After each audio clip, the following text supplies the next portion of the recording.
មាននរណាម្នាក់គេខ្វល់ពីការឈឺចាប់ការបរាជ័យឬក៏យើងបានឆ្លងកាត់រឿងអ្វីនោះទេគឺមានតែយើងខ្លួនឯងម្នាក់ប៉ុណ្ណោះដែលយើងជាអ្នកដឹងនឹងបានឆ្លងកាត់វាដោយផ្ទាល់បែបនេះហើយចូលចំណាយពេល10ឬក៏20នាទីដើម្បីយើងអាចនៅជាមួយខ្លួនឯងហើយអនុញ្ញាតឲ្យខ្លួនឯងនឹងអាចបិទផ្នែកសម័យដើរចូលទៅមើលរូបភាពនៃភាពជោគជ័យរបស់ខ្លួននាពេលអនាគតហើយយើងត្រឡប់មកពេលបច្ចុប្បន្នវិញដើម្បីធ្វើវានឹងជារៀងរាល់ថ្ងៃនៅពេលដែលយើងធ្វើដំណើរឆ្ពោះទៅរកគោលដៅរបស់យើងច្បាស់ណាស់យើងប្រកាសជាជួបឧបសគ្គនិងជួបរឿងឈឺចាប់ជាច្រើនប៉ុន្តែដាច់ខាតយើងកុំផ្លាស់ប្ដូរគោលដៅ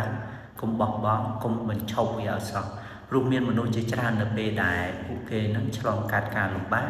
ពួកគេក៏សម្រេចចិត្តថាបោះបង់ហើយពួកគេគិតថាគោលដៅរបស់ពួកគេនឹងត្រូវបានបញ្ចប់ទោះបីជាយើងមិនមែនជាមនុស្សប៉កែឬក៏ជាមនុស្សខ្លាំងក៏ដោយដាច់ខាតយើងត្រូវតែតស៊ូអត់ធ្មត់និងធ្វើវាហាក់បីដូចជាយើងស្រែកឃ្លាននឹងភាពជោគជ័យនៃគោលដៅរបស់យើង